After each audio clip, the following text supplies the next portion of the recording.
대한 경험담을 제가 들은 지가 30년 됐어요. 그러니까 제가 하는 그 치료하는 속도가 갑자기 확 는다는 얘기를 제가 듣고, 와, 이거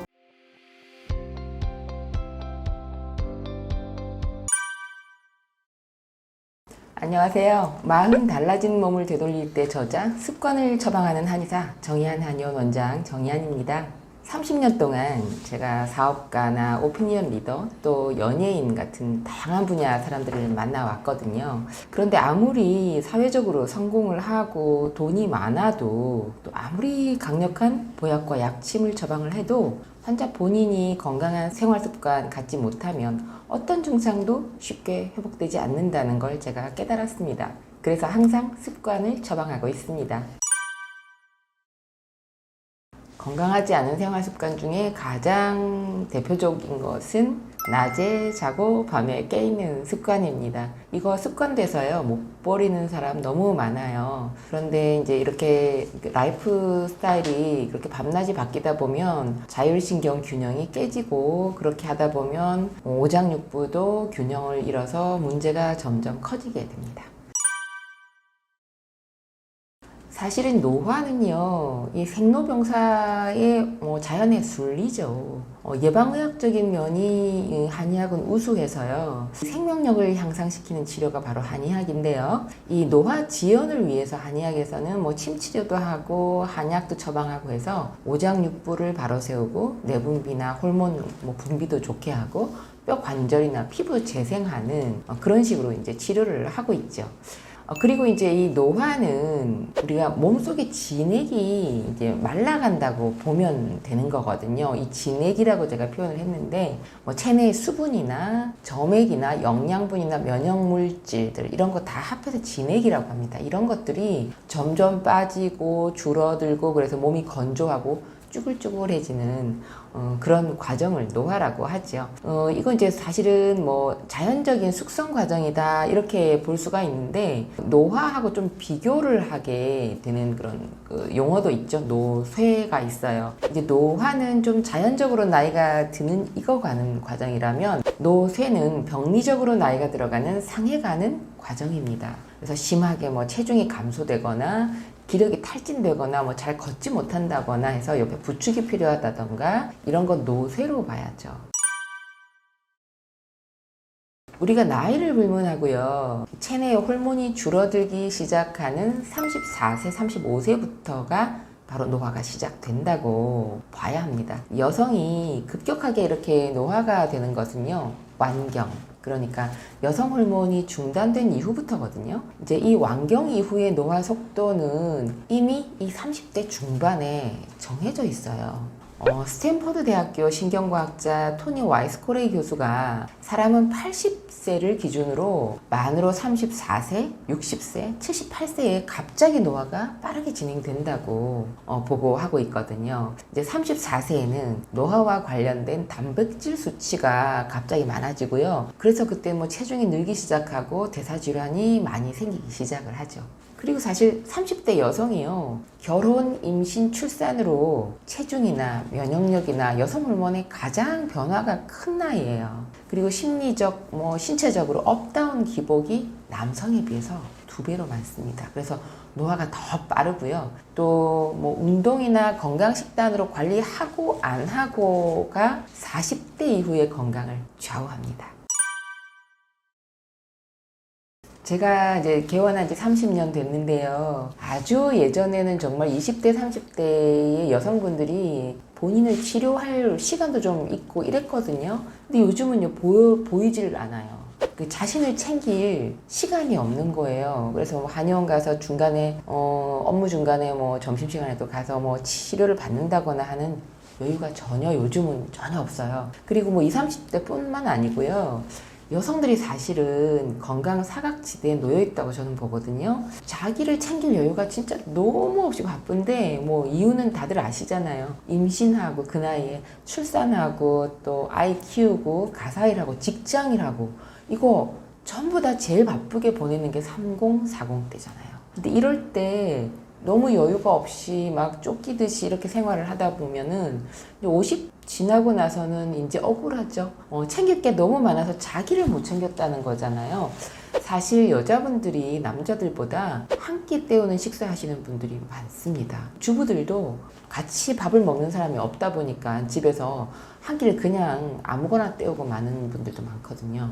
사실은 30, 40 여성들 유방암, 갑상선암, 자궁경부암 이런 3대 여성암에 우리나라 여성들이 가장 많이 노출이 되어 있습니다. 한 끼 때우는 식사는 보통 한 가지 음식만 먹는 걸 말씀을 드리는 거예요. 그리고 포장돼서 이렇게 탁 뜯어서 먹는 거 있잖아요. 그런 게 이제 주로 한 끼 때우는 식사인데 균형이 잘 맞춰진 식사라고 이야기를 한다면 나물 반찬, 김도 있어야 되고요. 샐러드도 있어야 되고요. 물론 밥도 있어야 되고요. 모든 영양소를 골고루 먹는 것이 제대로 된 식단이죠. 여성이 평균 수명이 90세인 세대입니다. 그렇다면 우리가 완경을 50세에 한다면요. 완경되고 난 다음에 무려 40년 이상 살아야 된다는 얘기잖아요. 여성 호르몬이 중단되는 이 완경 이후에 체력이 갑자기 확 빠지고요. 혈관 건강도 나빠지고요. 뼈 건강, 면역력 이런 거 급속도로 나빠집니다. 그래서 여성 호르몬이 왕성한 30대에 체중이라든지 호르몬 균형이라든지 규칙적인 운동이라든지 건강한 식습관, 스트레스 관리 이런 걸로 외모도 유지하고 정서적 안정감이라든지 행복감을 유지하지 않으면 참 완경된 다음에 나머지 40년은 정말 암울하게 살아야 할지도 모릅니다. 완경의 시기는 건강과 크게 관련은 없습니다. 그런데 너무 조기에 완경이 되는 건 문제가 있어요. 원래는 48부터 52살 정도까지가 적정한 완경 시기거든요. 그때는 당연히 자연적으로 완경이 되는 것이 맞는데 40대 초반에 완경이 되거나 조금 집안적인 내력이 있어서 좀 완경이 좀 늦어지는 경우도 없잖아 있습니다. 근데 이런 평균에 들지 않고 너무 빨리 완경이 되는 건 뭔가 문제가 있는 거예요. 가장 큰 것이 스트레스입니다. 스트레스 때문에 원래 여자들은 스트레스를 받으면 어디서 제일 예민하게 느끼느냐면은 생리 변화. 갑자기 이제 주기가 짧아진다거나 아니면 안 한다거나 이렇게 생리를 안 한다거나 해서 생리의 어떤 변화를 가장 예민하게 잘 느끼거든요. 그러니까 이 스트레스가 계속 누적이 됐을 때 완경이 빨라지는 경우가 생기는 겁니다. 2020년도 정도부터요, 2030 세대의 자궁근종 발병률이 굉장히 증가했어요. 아주 젊은 여성분들 자궁근종이 있는 사람들이요, 12만이 넘거든요.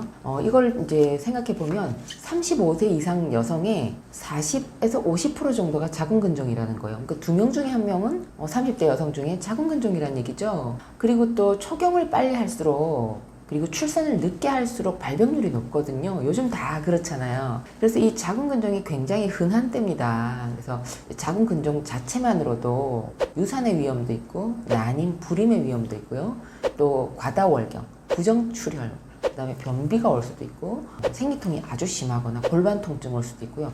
탈모가 생길 수도 있어요. 머리가 빠지기도 하고 기미가 많이 생기는 또 원인이 되기도 합니다. 빈혈이 생기는 원인이 되기도 하고요. 그리고 무엇보다도 이 여성들의 노화를 촉진하는 여성 질병이 자궁근종이에요.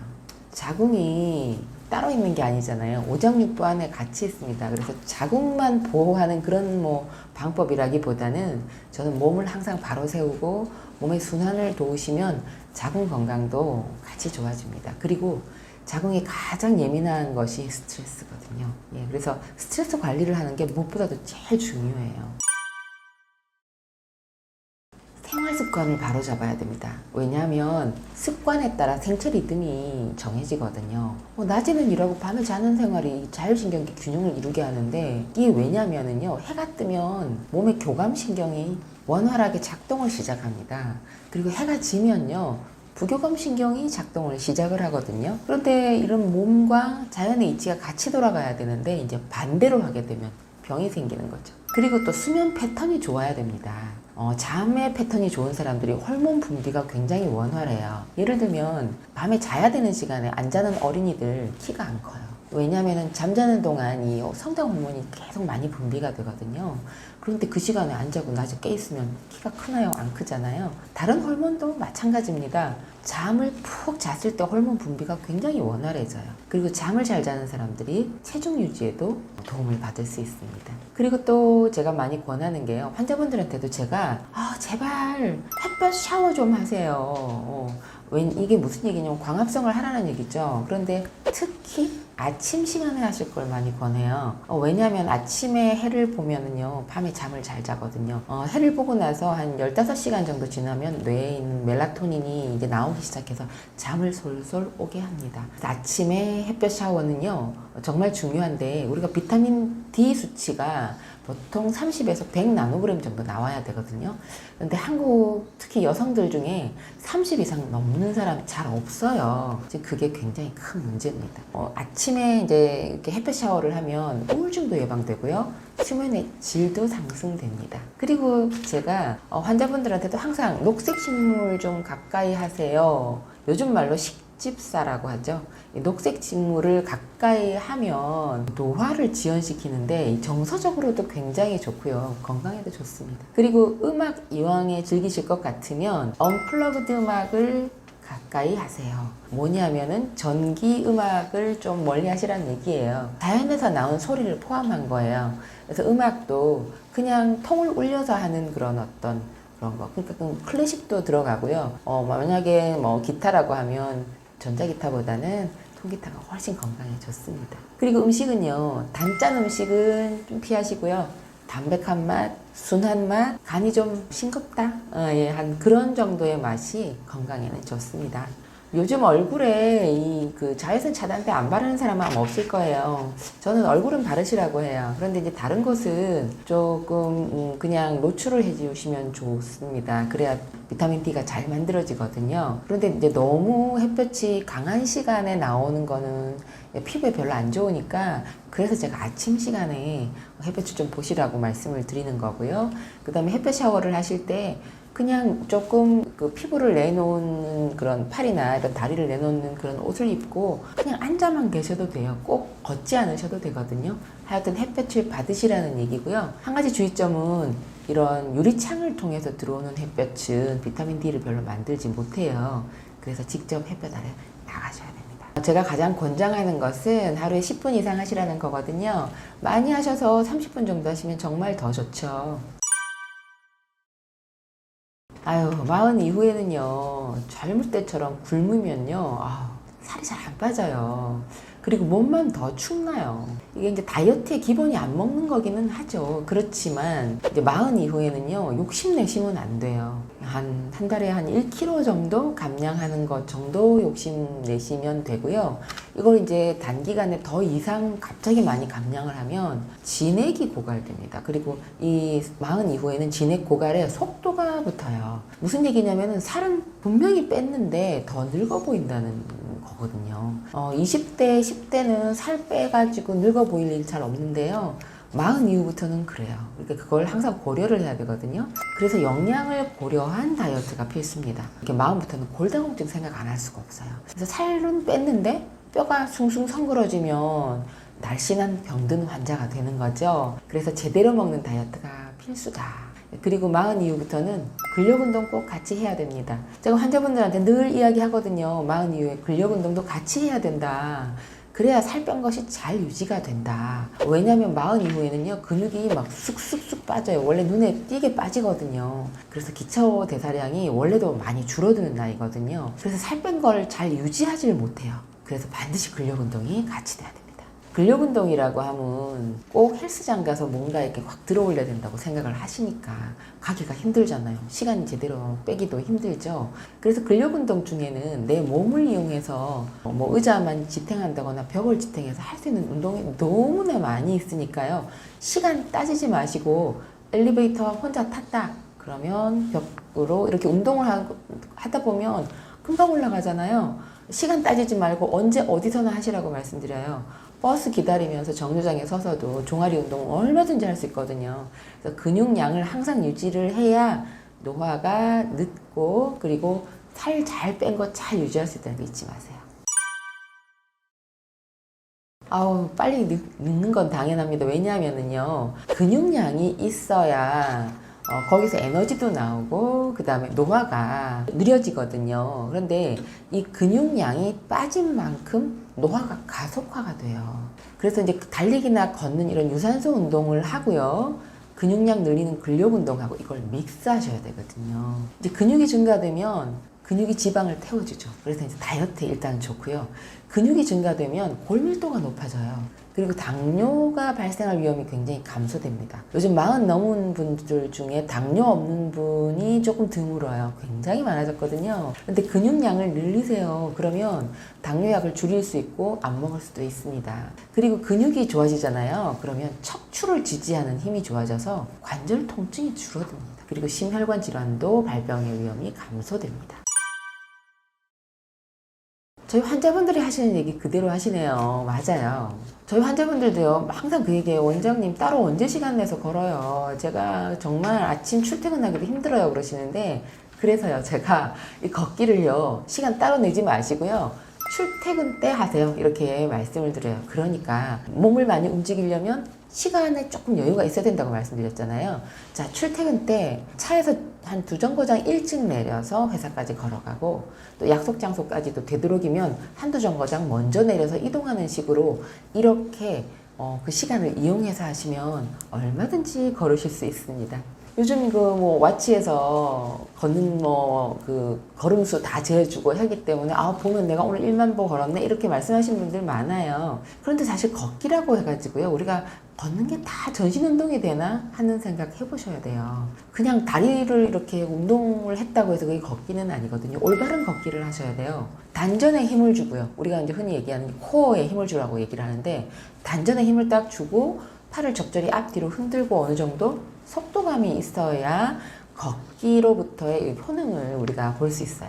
그래야 신진대사를 원활하게 하는 효과를 볼 수 있거든요. 그러면 우리가 집안일이나 아이 이제 그 케어하느라고 집안에서도 이렇게 종종 걷잖아요. 그래서 그게요, 전신 운동이 되질 않고 코어에 힘이 안 들어가는 걷는 거예요. 그래서 종종 걸음으로 시간에 쫓겨서 막 장소만 이동하는 이런 걸음, 이런 거 다 1000보를 걸어도 효과가 없어요. 저는 제가 진료실에서 환자를 보면서 이 어싱이 대단한 거구나 하는 걸 환자분들로부터 또 그 경험담 너무나 많이 들어왔거든요. 사실은 어싱에 대한 경험담을 제가 들은 지가 30년 됐어요. 그러니까 아주 예전부터 이것으로부터 많은 효능을 얻은 분들이 굉장히 많았는데, 최근 들어서 이게 굉장히 유행을 하니까 저는 이거 참 바람직하다, 이제 좀 뭐가 제대로 돌아가는구나 하는 생각을 사실은 합니다. 왜냐하면 저한테 오시는 분들이 거기에 자율신경에 문제가 생긴 분들이 많이 오셔서요, 대부분 잠을 못 자고, 그 다음에 기초 체력이 완전히 방전되어 있고, 갖은 잔병 치레를 다 하시고, 감기는 1년 내내 앓고, 염증이 말도 못하게 온몸에 여기저기 많이 생기는 분들이 많아요. 근데 이런 분들이 맨발 걷기를 하고 난 다음에 제가 하는 그 치료하는 속도가 갑자기 확 는다는 얘기를 제가 듣고, 이거 안 하시는 분들한테 어싱을 제대로 좀 하시라고 얘기를 해야겠다는 생각을 많이 해요. 그래서 저는 굉장히 긍정적으로 보고 있고, 실제로도 저도 맨발 걷기 좀 이렇게 시간 날 때마다 좀 하고 있는데요, 굉장히 좋아요. 이제 맨발로 땅을 밟을 때 몸에 있는 양전하가 땅의 음전하를 만나 특히 접지를 하잖아요. 그럼 전하 교환이 되고요, 에너지 균형이 잡히고 자율신경이 활성화됩니다. 그런데 이 음전하, 양전하가 이렇게 교환이 되는 게 왜 좋으냐면요, 우리가 이제 침을 놓는 과정이 바로 그 피부에 이 전하를 교환하는 작용을 하는 겁니다. 침 놓는 혈자리가 있는데 거기에 가장 전기가 많이 모여 있거든요. 거기다 침을 이렇게 꽂잖아요. 그러면 그 아픈 자리에 있는 전하를 교환을 하는 작용을 합니다. 그래서 치료도 하잖아요.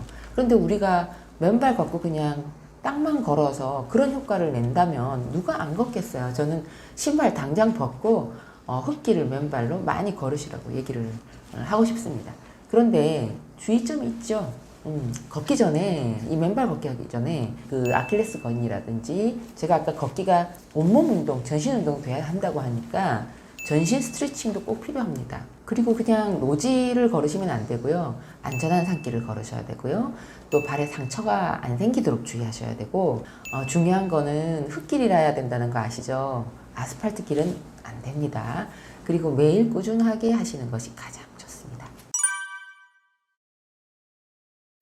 저는 이제 음식을 뭘 먹어라 뭐 이렇게 얘기를 하는 것보다는 음식을 어떻게 먹을 건지를 고민해야 된다고 사실은 생각을 해요. 왜냐하면 같은 음식이라도 어떻게 조리하느냐에 따라 참 다르거든요.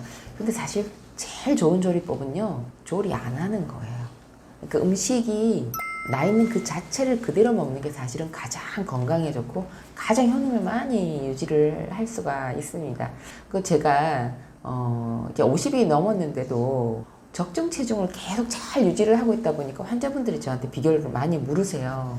대부분 저를 뭐 30년 보신 분들도 있고 최소 뭐 10년 넘게 이렇게 계속 보고 계신 분들 많잖아요. 그런데 항상 제가 체중이 비슷해 보이니까 늘 물어보시거든요. 근데 제 비결이 있어요. 저도 하루에 한 번씩 자연식을 합니다. 이제 자연식이라고 하면 채식인가 이렇게 오해하시더라고요. 그런데 단순하게 그 채식만 의미하는 게 아니고 조금 전에 말씀드린 그냥 곡물이나 식물이 자라난 그대로 먹는다는 거예요. 예를 들면 쌀도 백미보다는 현미를 선택을 하고요. 그러니까 현미는 이게 도전 과정을 안 하는 거잖아요. 그래서 현미를 선택해서 먹고요. 채소나 과일도 껍질을 잘 씻어서 껍질째 먹는 걸 실천을 하고 있습니다. 그래서 뭐 저는 이제 뭐 현미나 통곡물을 심지어는 밥을 하지 않고 그냥 8시간 정도 실온에서 물에 불려갖고 놔둔 걸 먹기도 하는데, 또 식구들이랑 같이 먹을 때는 밥을 해야죠. 그죠? 그래서 밥을 해서 먹기도 하고요. 그렇지만 현미를 선택해서 먹고, 먹을 때는 뭐 두부 약간 밥통에다 살짝 찌면 되고요. 여러 가지 버섯 종류도 살짝 찌고, 단호박, 밤 이런 거 이제 살짝 찌면 되고요. 껍질 벗긴 마, 굽지 않은 김 한 장, 당근, 비트 이런 거 곁들여서 같이 해서 먹습니다. 이렇게 먹으면 제일 좋은 게요, 포만감이 아주 오래 갑니다. 그래서 우리가 간식에 자꾸 손이 가는 횟수가 줄어들어요. 그래서 우리 몸속의 소화기관이 잘 쉬어갈 수 있는 좋은 방법입니다. 그리고 두 번째는 이게 무염식이잖아요. 간을 안 한 음식이라서 우리가 단짠에 길들여진 입맛이 순해지는 기회를 줄 수가 있어요. 이렇게 되면 혈관에 노폐물 쌓일 염려가 없고요. 그리고 평소에 자주 이렇게 채소나 과일들을 안 먹던 사람들도 이거 항상 정기적으로 먹게 되니까 이런 것들이 몸에 해독작용도 일으켜줍니다. 그리고 이거 곡물과 식물을 가공하지 않고 그대로 섭취를 하잖아요. 그러면 영양분 손실이 없고, 또 식재료가 가진 파이토케미컬, 그 식물이 주변의 위협으로부터 스스로 보호하기 위해서 만들어내는 그 식물의 색깔들을 그대로 섭취할 수 있는 거죠. 그리고 제일 좋은 효능은 정말 배변 습관이 정말 좋아집니다. 쾌변을 하는 기쁨을 누리실 수가 있어요. 그래서 고기를 안 익혀서 먹을 수는 없잖아요. 그래서 저는 고기를 만약에 이제 먹게 된다면 어떻게 먹어야 하는지, 이제 이것도 문제인데요. 굽거나 아니면 튀기거나 하는 방법보다는 같은 고기를 먹어도 쪄서 드실 걸 권합니다. 그래서 쪄서 먹게 되면 영양 손실이 가장 적고요. 그 다음에 쪄서 먹었을 때 많이 순화가 되거든요. 그리고 흡수도 굉장히 잘 돼요. 제가 주로 집에서 잘 구할 수 있는 재료로만 좀 설명을 드릴게요.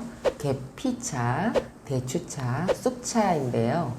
계피차는 이 계피라는 약재로 한의원에서 많이 사용을 합니다. 혈관을 확장시킬 때 쓰고요. 순환을 개선시킬 때 쓰고, 신진대사를 활발하게 할 때 이렇게 약재로도 쓰는데, 차로 마셔도 같은 효과가 납니다. 이 계피에 있는 알데히드 성분이 소화를 또 촉진시켜주고요. 또 항바이러스 효능도 있어서 감기도 예방해주거든요. 우리 프랑스의 국민 감기약 뱅쇼 있지요. 그게 레드와인, 과일, 계피가 들어갑니다. 그래서 이런 작용을 통해서 감기도 날아가게 하는 좋은 차입니다. 그리고 두 번째, 대추차인데요. 이 대추는 원래도 성질이 따뜻해서 심장을 강하게 하는 약재이고요. 혈액순환을 돕습니다. 그리고 빈혈이나 냉증에도 좋거든요. 또 소화도 아주 잘 됩니다. 그래서 이걸 차로 끓여서 마시면 몸이 따뜻해지고요. 대추가 꿀하고 궁합이 아주 좋아요. 그래서 꿀하고 같이 먹으면 차를 끓일 때 대추로 차를 다 끓여 놓고 꿀을 타서 먹으면 되겠죠.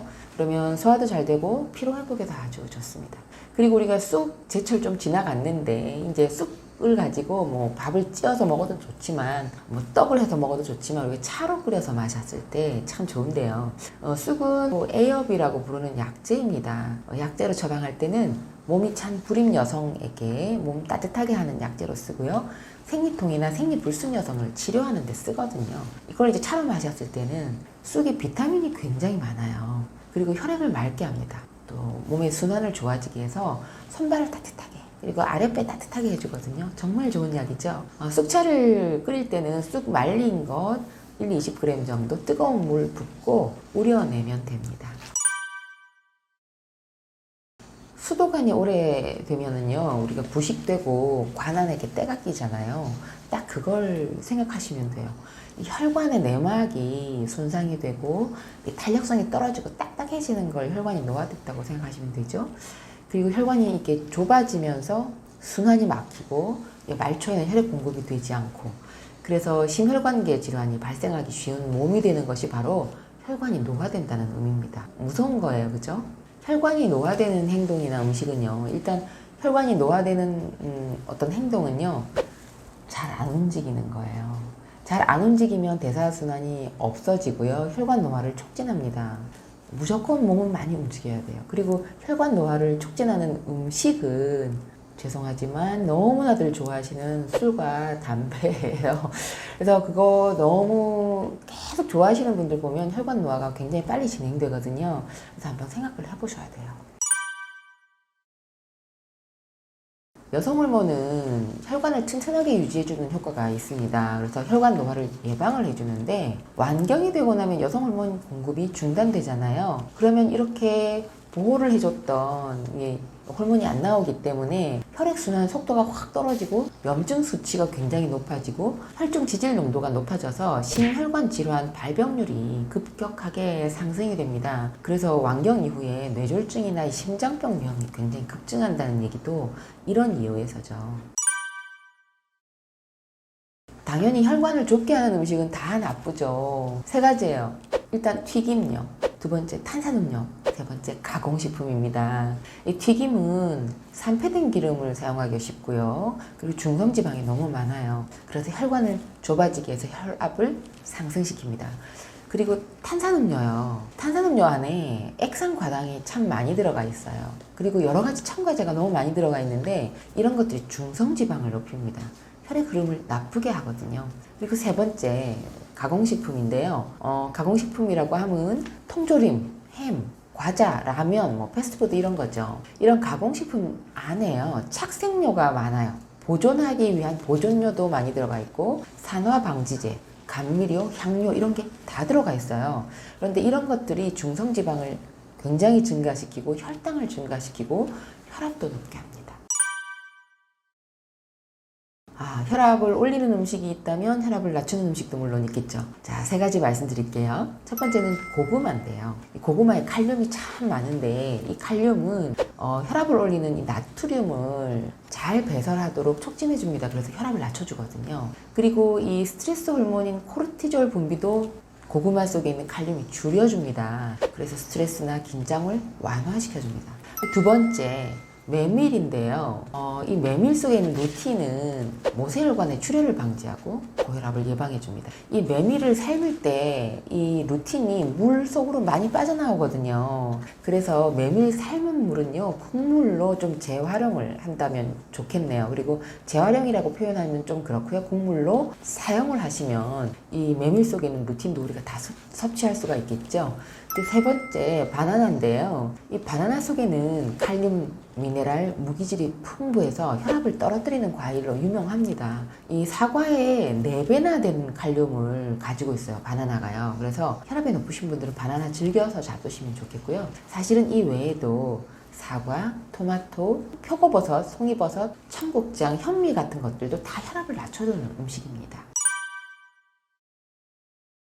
알츠하이머 환자 3명 중에 2명이 여성입니다. 사실은 남성보다는 여성병이라고 얘기를 하면 될 정도로 알츠하이머에 여성이 많은데요. 또 가족력이 있으면 그 확률이 또 서너 배가 올라가거든요. 무슨 얘기냐면 원래도 남성보다 여성이 이제 많이 앓고 있는 데다가 만약에 엄마가 알츠하이머면 딸이 알츠하이머가 올 확률이 굉장히 높아진다는 얘기예요. 이 이제 발병 위험이 60세 이후부터 5년마다 확 올라가거든요. 그런데 최근에는 젊은 알츠하이머 환자 발병률이 굉장히 빠르게 증가하고 있습니다. 그 이유는 디지털 기기를 너무 많이 사용해서 그런 것일 수도 있고, 그러다 보니까 실내에서만 생활을 하고 식생활이 불규칙하고 스트레스 너무 많이 받아서 그런 거라고 보여져요. 여성이 이렇게 그 알츠하이머가 많이 발생되는 원인으로 꼽히는 것이 바로 이 뇌 신경퇴행을 유발하는 아밀로이드 베타 단백질이 여성이 남성보다 훨씬 많이 만들어낸다는 거예요. 굉장히 여성이 불리하죠. 그런데 이제 이렇게 생리를 하는 여성들은 이 여성 호르몬이 이런 아밀로이드 베타 단백질이 뇌에 만들어지는 것을 보호하는데, 완경 이후에는 갑자기 굉장히 많이 만들어진다는 거에서 완경 이후에 치매 환자가 대폭 늘어난다는 원인이 되는 거죠. 첫 번째로 적절하게 야외 활동을 하는 거예요. 이제 해를 바라는 얘기인데요. 이제 이 해를 보면 비타민 D가 아무래도 이제 늘어가겠죠. 자, 비타민 D가요. 보통 30에서 100 나노그램이 이제 정상인데 20 이하로 너무 오랫동안 이렇게 유지를 하잖아요. 그러면 알츠하이머 발병률이 굉장히 높아집니다. 그래서 비타민 D가 충분한 것이 굉장히 치매를 예방하는 데 아주 좋은 건데요. 그러니까 해를 많이 봐야 된다는 거죠. 그리고 또 비타민 D는 잠을 푹 자도록 유도해 주기도 합니다. 그런 효과가 있거든요. 만약에 잠을 푹 자게 되면 이 뇌에서 아밀로이드 베타 단백질이나 뭐 이런 타우 단백질이 많이 만들어지는 걸 예방할 수도 있고요. 그리고 적절하게 야외 활동을 하면 다른 사람들하고 교류가 또 늘어나게 돼서 뇌 자극이 되고 고립감을 없애기 때문에 아무래도 도움이 되겠죠. 그리고 두 번째, 제가 저희 환자들에게도 많이 권하는 것이 또 명상이에요. 이게 명상이 뭐 뇌하고 이런데 부교감 신경을 활성화하는데 너무 좋다는 뭐 논문이나 이런 발표는 뭐 예전부터 너무나 많아서 잘 알고 계시겠지만 특히 치매 발병률을 낮추는데 굉장히 좋은 습관이 됩니다. 집중력을 증가시키고요. 명상을 하면 질 좋은 수면을 할 수가 있고요. 면역력이 좋아지고 심혈관계 기능이라든지 혈당, 뭐 혈중 지질 이런 건 감소되고요. 또 스트레스 호르몬인 코르티솔도 감소되고요. 만성 통증 반응도 감소되고요. 치매를 예방하는 좋은 방법이 됩니다. 제가 세 가지만 딱 말씀드리고 싶어요. 소식, 운동, 체온 조절인데요. 일단 소식부터 말씀드리면 적게 먹는 거잖아요. 적게 먹으면 정말 좋은 점이 많아요. 일단 소화작용이 굉장히 활발해집니다. 그리고 몸이 굉장히 가벼워지죠. 혈액이 맑아져요. 그리고 활성산소가 줄어들어요. 자, 이것만 해도 적게 먹는 것으로부터 우리가 얼마나 많은 효과를 얻을 수 있는지 알 수 있잖아요. 그리고 두 번째, 운동이라고 표현은 했지만 저는 이걸 많이 움직이는 걸로 말씀드리고 싶어요. 가능한 많이 움직이고 많이 걷는 것이 관절도 유연하게 만들고 대사순환도 돕고 노화를 지연시킵니다. 그리고 체온 조절은요, 이거 적정하게 체온을 유지하라, 몸을 따뜻하게 하라는 이야기예요. 체온이 1도 올라가면 면역력이 급상승합니다. 면역력이 증가할 수밖에 없어요.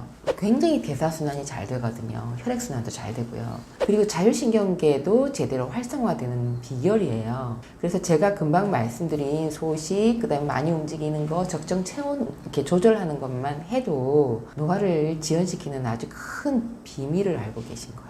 항상 저희 환자분들도 그 말씀 많이 물어보세요. 도대체 얼마나 먹어야 적게 먹는 거죠? 그 질문에 대한 답은요, 배부르지 않을 때 숟가락 놓으면 된다. 저는 이렇게 이제 설명을 드리거든요. 작정을 하고 나 요만큼밖에 안 먹을 거야. 그거 오래 못 가요. 그러니까 오랫동안 할 수 있는 걸 해야 되는데 딱 밥숟가락 놨을 때 배불러 하면 이미 늦은 거예요. 그래서 내가 이만큼 먹으면 배가 안 부르겠다 하는 정도를 본인이 이제 정하는 거죠. 그렇게 드시라고 늘 말씀드려요. 제가 이제 이렇게 몸을 움직이는 거는요, 편한 걸 좀 버려야 된다고 항상 말씀드리는데, 우리가 시간에 쫓기면 편한 걸 선택하게 돼 있어요.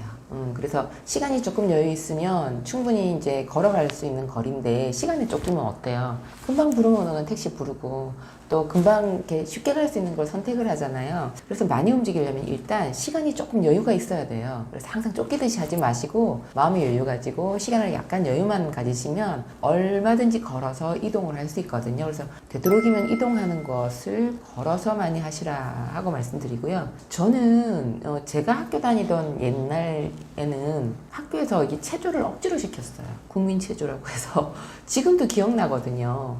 그런데 그게 지금 생각해 보니까요, 굉장히 중요했어요.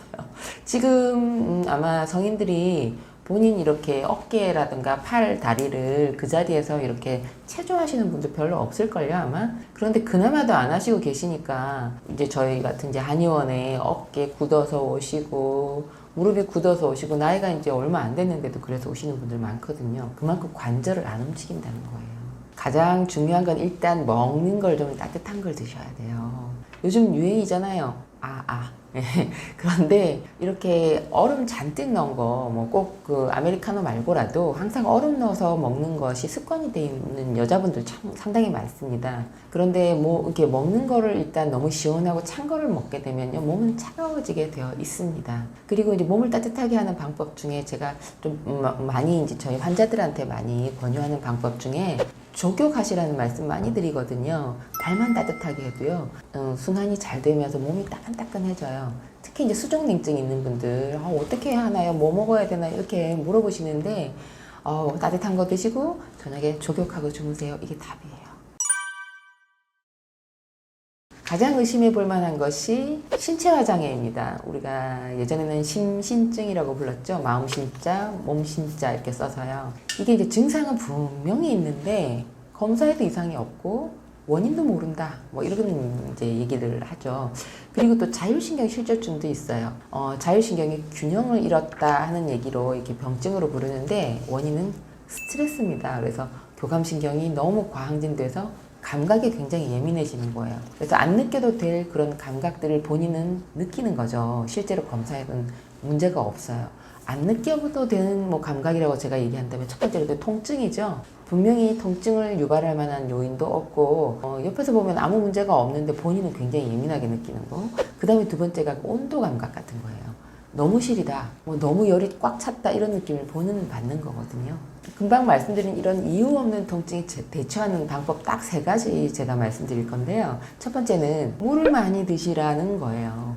저희 환자분들도 이거 정말 많이 물어보시는데요. 어떻게 하면 통증을 좀 대처할 수 있나요? 진통제 먹어도 안 들어요. 이런 얘기들 많이 하시거든요. 일단 첫 번째는 그 흐름을 도와주는 거죠. 신진대사만 촉진돼도 이 통증에 굉장히 잘 몸이 대처할 수 있거든요. 그리고 물을 많이 먹으면 교감신경이 안정돼서 모든 것을 이롭습니다. 그리고 두 번째는 생체 리듬을 유지하세요. 낮에는 일하고 밤에는 자야 합니다.